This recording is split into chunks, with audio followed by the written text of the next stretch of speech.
perjanjian otentik atau yang biasa dibuat dengan akta otentik. Nah itu sudah langsung ibu suruh baca, rasanya ya Pak.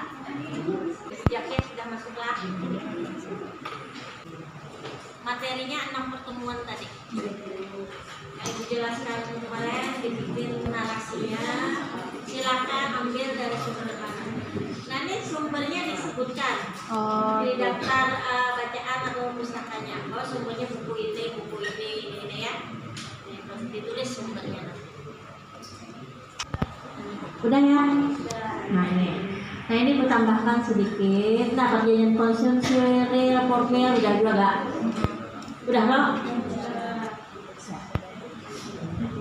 Nah perjanjian bernama tidak bernama sudah juga ya? Udah ya?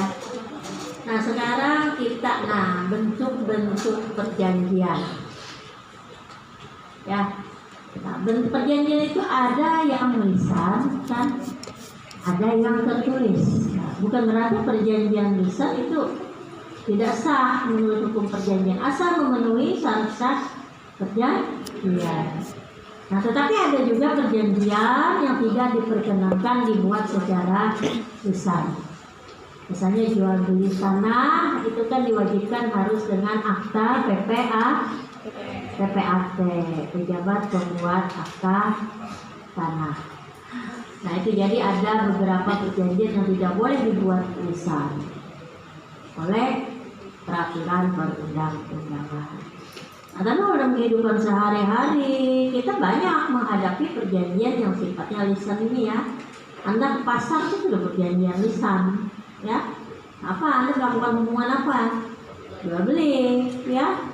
Parkir pun Anda sudah terlibat hubungan hukum. Anda parkir. Nah itu parkir tuh ada dua pendapat. Ada yang mengatakan itu perjanjian penitipan barang. Ada juga yang menyatakan itu adalah perjanjian sewa tempat.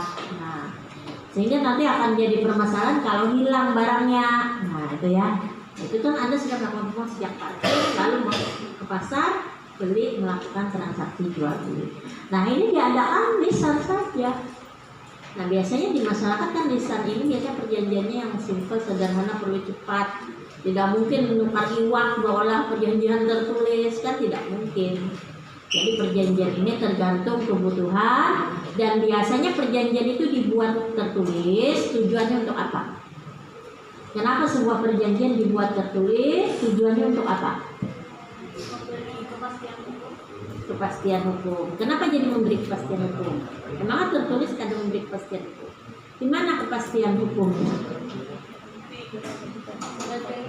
Ada alat bukti tertulis yang tidak mungkin, yang mungkin menjadi sesuatu hal yang tidak dapat diingkari oleh salah satu pihak. Nah, jadi tujuannya tertulis itu memang sengaja dibuat tertulis dengan tujuan nanti akan menjadi apa? Alat bukti di kemudian hari. Nah, jadi di era modern ini apalagi transaksinya itu biasanya lah. Nah, masyarakat biasanya membuat tertulis itu karena apa biasanya? Menganggap penting perjanjian itu dan biasanya juga karena nilainya bisa juga. Ya. Nah, kadang masyarakat kayak sewa menyewa rumah, ada yang ada pakai tertulis, pakai anu aja, ya kalau. Tapi ada juga yang tertulis, bahkan ada yang dengan akta nota. Nah biasanya mungkin dilihat dari skala nilai, mungkin itu salah satunya. Pak ini cuma bayarnya cuma 500 sebulan. Tinggal Anda kos kan pakai perjanjian tertulis lah, ada yang kos lah sini. Ada hubungan hukum sewa ya sama kos itu kayak sewa kamar aja lah. Nah. Tapi kalau orang misalnya menyewa ruko, menyewa tanah berapa hektar untuk perkebunan, nah tidak mungkin itu biasanya secara tertulis. Karena mungkin ada nilai apanya? Nilai perjanjian, objek perjanjiannya itu. Misalnya kayak ruko, mungkin kan orang ruko setahunnya berapa ratus juta mungkin. Menyewa lahan itu ratusan juta. Nah mungkin nilai itu juga mempengaruhi orang untuk membuat perjanjian secara tertulis atau bisa juga orang tujuannya hanya untuk pembuktian tadi. Misalnya olah perjanjian hibah. Nah ini khawatir nanti kalau sekedar mulut nanti diingkari atau nanti saksinya sudah ada lagi meninggal, nah lalu dibuat tertulis. Nah itulah, jadi perjanjian itu ada yang besar, ada yang tertulis. Nah perjanjian tertulis itu ada 3 macam. Ada perjanjian di bawah tangan, yaitu yang ditandatangani oleh para pihak yang bersangkutan saja. Jadi para pihak saja. Perjanjian ini hanya mengikat para pihak saja, tapi tidak mengikat pihak ketiga. Nah, jika disangkal pihak ketiga, maka para pihak dari perjanjian berkewajiban mengajukan bukti-bukti yang diperlukan untuk membuktikannya. Nah, ini perjanjian di bawah tangan. Ya, walaupun kadang di perjanjian di bawah tangan itu ada juga sih mereka minta saksi, kadang dibukukan ada 2 orang ya, hendak menguatkan mereka mungkin. Nah, kemudian ada perjanjian dengan saksi notaris. Nah, ini untuk melegalisir tanda-tanda para pihak. Nah, fungsi kesaksian notaris atau suatu dokumen hanya semata-mata melegalisir kebenaran tanda tangan para pihak. Nah, jadi akta di bawah tangan itu kalau dibawa ke notaris untuk kayak dicatatkan di notaris itu namanya war making, nanti dijelaskan, dan legalisasi, hendak menguatkan lagi. Tapi kekuatannya beda ya dengan akta otentik yang memang sejak awal dibuat secara otentik. Nah ini ya, tetapi kesaksian tersebut tidaklah mempengaruhi kekuatan hukum dari isi perjanjian. Jika salah satu pihak menyangkal, maka pihak yang menyangkal itu yang harus membuktikan ya, tapi hampir mendekati dengan kekuatannya dengan akta otentik. Nah, jadi ini kalau ada yang menyangkal yang harus membuktikan. Nah, perjanjian yang dihadapan oleh notaris dalam bentuk akta notaris. Nah, ini ya akta otentik. Ini namanya akta notarisnya akta otentik. Nah, akta notaris adalah akta yang dibuat di hadapan dan di muka pejabat yang berwenang. Jadi bisa dibuatkan oleh pejabat PPAT atau notaris tadi, atau dibuat di hadapan. Nah, muka pejabat yang berwenang begitu. Itu adalah notaris, misalnya camat, PPAT dan lainnya. Jenis alat bukti ini adalah alat bukti yang sempurna. Nah, bagi pihak yang bersangkutan maupun pihak ketiga. Nah, akta notaris merupakan bukti yang bersifat prima facie. Nah, mengenai faktanya, maksudnya yaitu pernyataan atau perjanjian yang termuat dalam akta otentik tadi, akta notaris. Nah, jika isi dan fakta semacam ini disangkal dalam suatu misalnya di persidangan pengadilan, maka pengadilan harus menghormati dan mengakui isi dari fakta akta tadi. Hakim harus menganggap benar isi akta atau perjanjian tadi yang dibuat notaris tadi. Nah, kecuali pihak yang menyangkal dapat membuktikan bahwa bagian tertentu dari akta misalnya telah diganti atau dirubah, atau aktanya telah disetujui, atau isi akta itu bukan yang disetujui oleh para pihak. Tapi yang menyangkal yang harus membuktikan, bukan yang mengajukan bukti akta notaris tadi sebagai alat bukti perjanjian. Jadi yang menyangkal harus membuktikan. Itu ya. Bentar lagi ada yang ditambahkan. Otentik ya. Nah, nanti juga bedakan kekuatan pembuktiannya. Akta otentik dan akta di bawah tangan. Dua itu kekuatan pembuktiannya itu diumumkan dicantumkan. Sekarang kita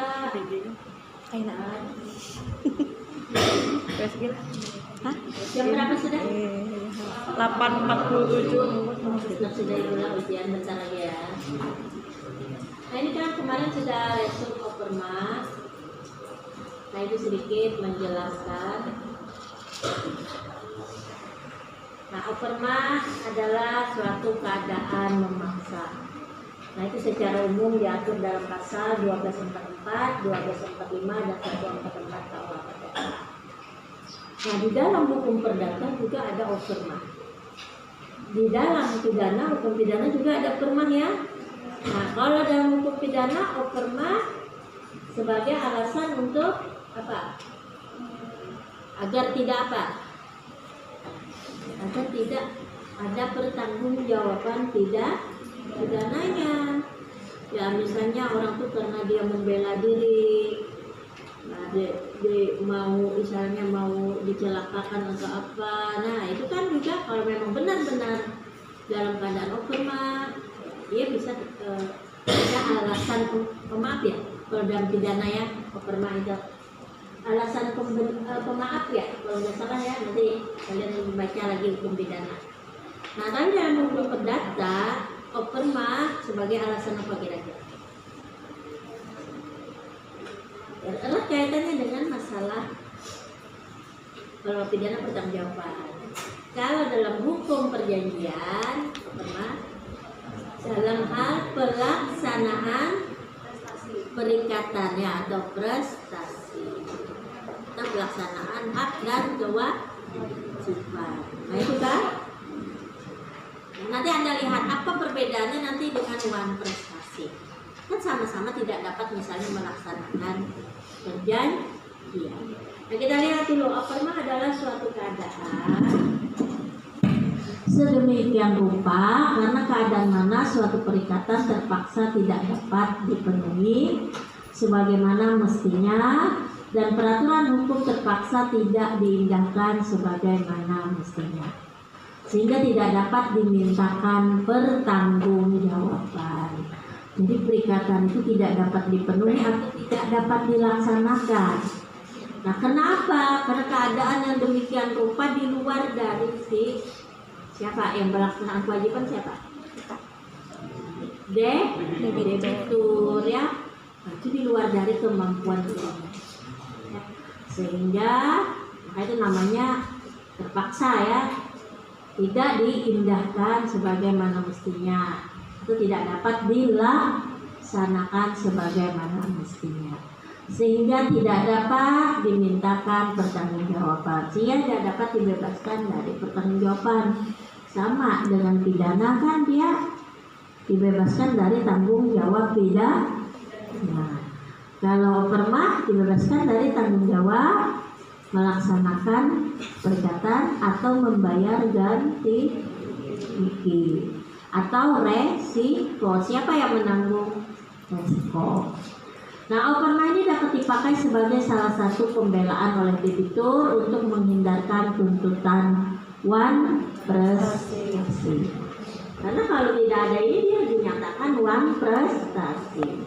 Beberapa unsur dalam operma. Pertama, ada hal, kalau dari pasal 1244 sampai 1245 ya, ada peristiwa yang menghalangi debitur untuk berprestasi, yang diterima sebagai halangan yang dapat dibenarkan oleh debitur tidak berprestasi atau berprestasi tidak sebagaimana mestinya. Kemudian tidak ada unsur salah pada debitur atau timbulnya halangan tersebut. Nah, tidak dapat diduga sebelumnya oleh debitur. Nah, untuk dapat dikatakan operma, ada hal-hal yang tak terduga, ya. Nah, kemudian tidak dapat dipersalahkan kepada debitur. Yang kedua, tidak dapat dipersalahkan karena di luar dari dirinya. Nah, tak disengaja, jadi tidak ada kesengajaan. Ini unsur yang harus ada di dalam operma. Tidak bisa hanya mengatakan, oh ini kena pada memaksa, saya tidak bisa melaksanakan. Harus dulu memenuhi unsur ini. Dan nanti beban pembuktiannya ada pada pihak yang menyatakan tadi itu adalah operma, yang tidak dapat melaksanakan tadi. Nah, tidak ada itikat dari debitur. Ini empat ini harus.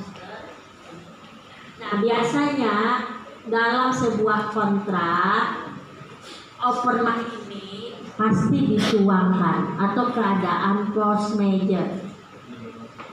Bagaimana kalau terjadi hal demikian dengan perjanjiannya? Lalu akibat hukumnya apa bagi para pihak? Nah itu biasanya ingat, nah Anda periksa perjanjian Anda tadi apa yang belum. Nah jadi gini aja sekalian, bikin di perjanjiannya itu sekalian komentarnya sedikit aja. Apa kekurangan klausula? Saya kurang klausula tentang ini.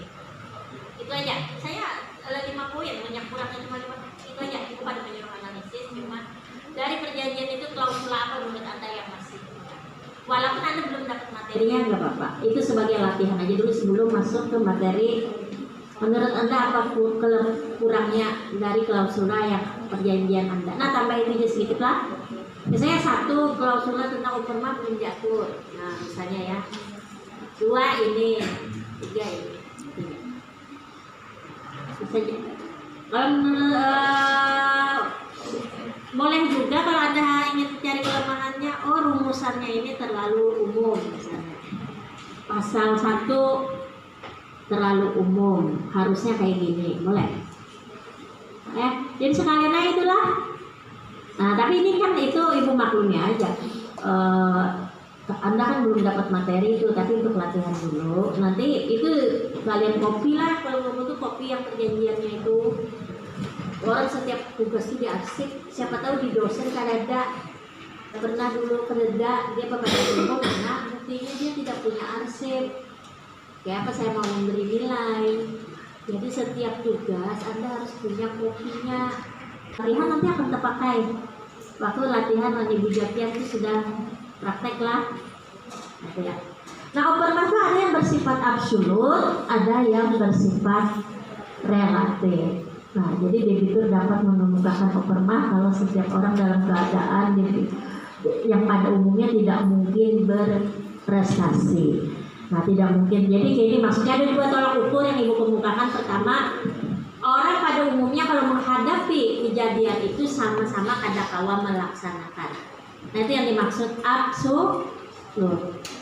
Anda si B kan, misalnya Anda kan mau antar barang itu karena banjirnya berapa meter, karena mungkin kan antar barang. Nah, siapapun jasa pengantarnya pasti kadakawa karena harus banjirnya, apalagi ada badainya lagi juga ya, banjir terus menerus ya, pakai misalnya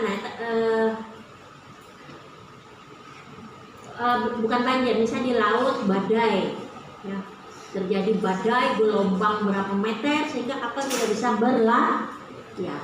Nah itu ya, nah itu salah satu. Siapapun yang menghadapi itu tidak akan dapat mampu berlayar. Nah itu mutlak. Nah, operma relatif untuk menetapkan keadaan operma, teorinya hanya mau menerima keadaan operma. Kalau ada ketidakmungkinan berprestasi secara logis, memperhitungkan keadaan. Nah, jadi relatif ya, ini bisa aja si A mungkin dia mampu menghadapi si B tidak mampu karena mungkin kondisinya orangnya lemah atau misalnya dihadami oleh begal. Yang satu nih orangnya ahli bela diri, badannya besar, begalnya cuma 1 orang. Nah ini kan relatif ya, kalau ada kan bisa berkelahi lama pulang awaknya. Nah itu kan relatif dalam menghadapi suatu operma. Hakim yang akan menilai apakah dia benar-benar saat itu dalam keadaan operma. Ini ya. Menurut Howing, jadi subjektif kalau relatif. Jadi menurut Howing, operma ada kalau debitur telah melakukan segala upaya yang menurut ukuran yang berlaku dalam masyarakat yang bersangkutan patut dilakukan sesuai dengan perjanjian tersebut. Jadi dia menghadapi operma itu bukan hanya pasrah aja, misalnya kebakaran. Sudah ya kebakaran, barang kurang juga. Ada upaya untuk menyelamatkan misalnya. Padahal masih ada waktu kesempatan, ya. Tapi tidak bisa juga kalau itu membahayakan dirinya. Nah itu boleh untuk dikatakan operma, dia memang tidak bisa lagi. Api sudah terlanjur besar, dia datang apinya sudah besar. Kalau dia masuk dia akan mempertaruhkannya Tapi kalau masih ada kesempatan masih jauh di sana apinya misalnya, kenapa dia tidak menyelamatkan barang tersebut? Masih ada waktu.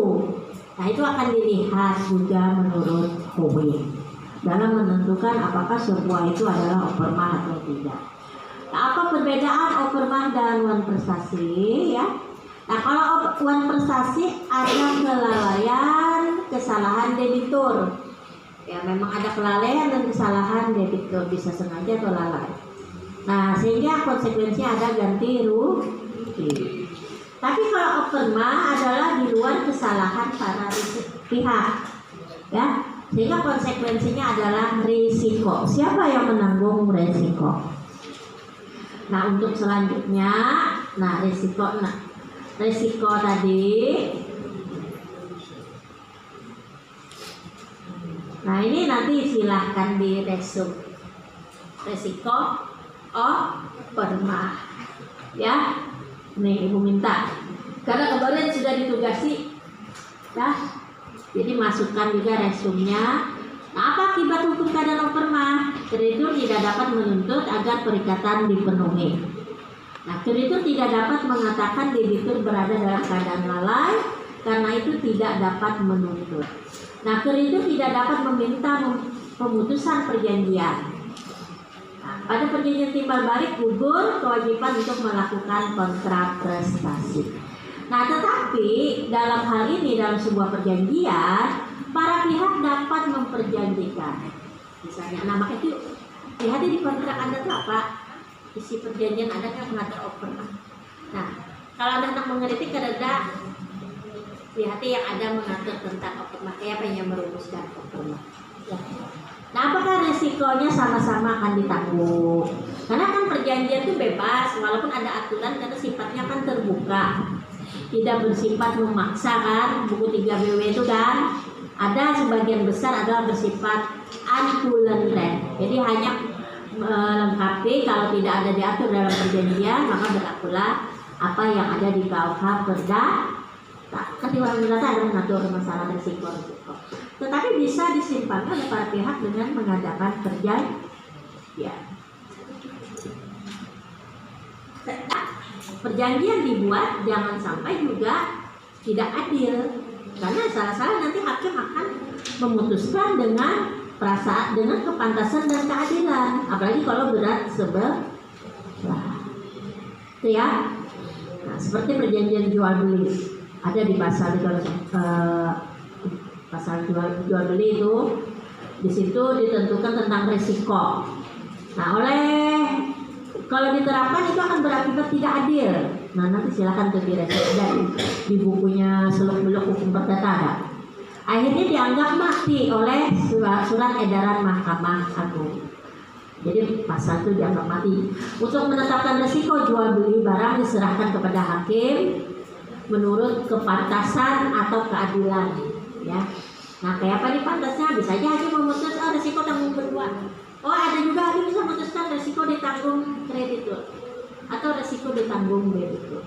Jadi hakim akan melihat kepantasan kalau dalam misalnya hubungan jual beli. Nah, ya, risiko tolak ukurnya tadi kan ada yang absolut. Nah, mutlak sama dengan absolut, relatif tadi sama dengan nisbi. Ini Ibu ambil dari referensi lain. Ada operma seluruhnya dan sebagian, ada operma sementara dan operma tetap. Nah, kalau mutlak itu sama tadi absolut. Nah, ini kalau ini tolak ukurnya suatu keadaan memaksa yang menyebabkan suatu perikatan bagaimanapun tidak bisa dilaksanakan. Nah, ini tolak ukur kedua. Kalau tadi kan siapapun pada umumnya tidak dapat melaksanakan. Nah, ini relatif hanya dapat dilaksanakan oleh debitur dengan pengorbanan yang demikian besar. Nah, ini tolak ukur kedua untuk yang relatif dan nisbi dari yang pertama tadi kan dijelaskan sudah ya. Nah, kemudian ada operma lengkap dan operma sebagian. Jadi sebagian yang kada bisa dilaksanakan. Tapi ada juga yang seluruhnya yang tidak bisa dilaksanakan karena tadi keadaan yang memaksa. Nah, juga ada operma tetap dan sementara. Nah, kalau yang sementara ini nanti harus segera dilaksanakan. dilaksanakan kalau opermahnya sudah tidak ada lah. Ya tergantung, bisa juga di perjanjian misalnya di apakah dianggap diganti rugi atau apa. Ya jelas itu harus dilaksanakan kalau opermah sementaranya itu sudah tidak ada lagi. Nah pembuktian pada akhirnya hakimlah yang harus memberikan penilaian terhadap bukti-bukti yang diajukan para pihak. Nah jadi pembuktian ini ya harus dibuktikan pihak yang terpaksa tadi, pihak yang tadi menyatakan dia dalam keadaan opermah, dialah yang harus membuktikan. Nah nanti pada akhirnya hakimlah yang akan memberi penilaian terhadap bukti memang benar nggak terjadi opermah. Jangan-jangan ini alasan saja dari debitur untuk tidak melaksanakan perjanjian. Hakim akan melihat. Ya. Nah risiko tadi silakan di bagian resum ya. Nah ini ada penelitian sedikit bagi Ibu rasa kalian sudahnya sama aja ya. Nah inilah hal-hal yang dalam menafsirkan sebuah perjanjian.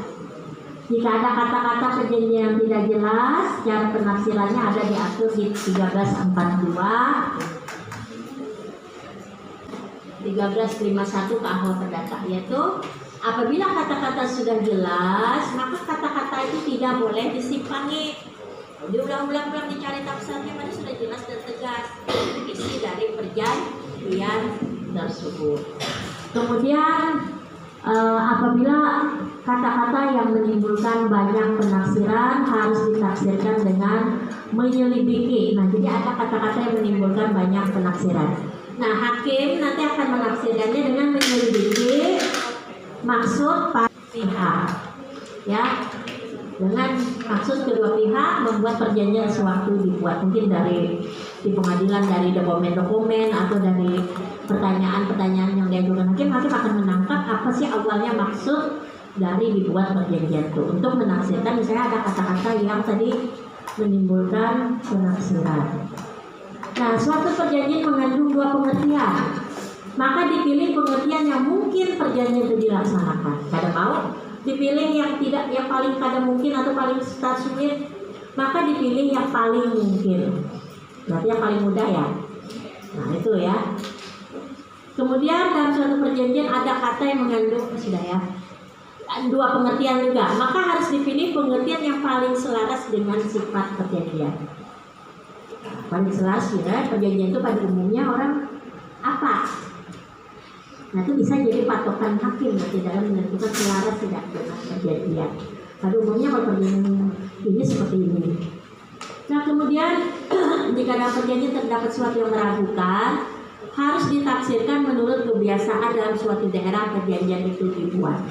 Nah kebiasaannya misalnya ada kalau dari masyarakat kan orang perantara jual beli, orang yang maklar lah istilahnya kan, nah menjual. Sebelumnya mungkin mereka ada salah tafsir lah perjanjian sehingga terjadi sengketa. Awal menjualkan tanah misalnya 20 miliar, lalu yang satu nuntut berapa persen, 10% misalnya, yang satu pada aja yang satu.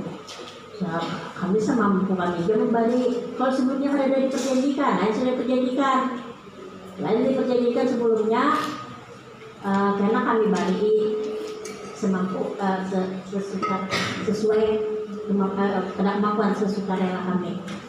Nah itu bebas kan? Atau karena diperjanjikan diberi 2% misalnya. Jelas ini sebelumnya tidak jelas diperjanjikan. Nah sehingga akan lihat kebiasaan. Kalau dalam praktek biasanya kalau yang menjual kami berapa persen? 2 ya. Nah kalau pada salah 2 ya. Misalnya orang yang menjual itu pada salah 10% kebenaran kalau lah. Tapi kalau diperjanjikan tidak masalah. Mungkin barang itu memang sulit dijual. Ayo dijualkan nih tanahku nih, punya kau menjualkan upah ini 10%. Bahkan ada yang berani membeli satu bagian. Misalnya ada ahli waris 10, dijual tanahnya kali-kanan, hektar-hektar. Jadi bagi 11, dia 8 yang menjualnya. Ada yang berani seperti itu. Perjanjian. Kalau tidak diperjanjikan menimbulkan sengketa, ya tadi kembali ke kebiasaan masyarakat setempat. Nah, kemudian segala sesuatu menurut kebiasaan selamanya diperjanjikan. Nah, pada kebiasaan itu sebenarnya diperjanjikan. Nah, tapi dalam perjanjian ternyata tidak lupa diatur atau apa, itu bisa juga, ya. Nah, kemudian semua janji-janji yang dibuat dalam perjanjian harus diartikan dalam hubungan satu sama lain dan harus ditafsir dalam rangka perjanjian seluruhnya. Ini cara-cara menafsirkan perjanjian, ya. Tapi biasanya ini hakim, tergantung hakim, bisa aja menyimpang ini, bisa tergantung keyakinan hakim. Yang mana menurut hakim benar, ya. Hakim akan berusaha memutus dengan seadil adil. Kita materi ibu cukuplah.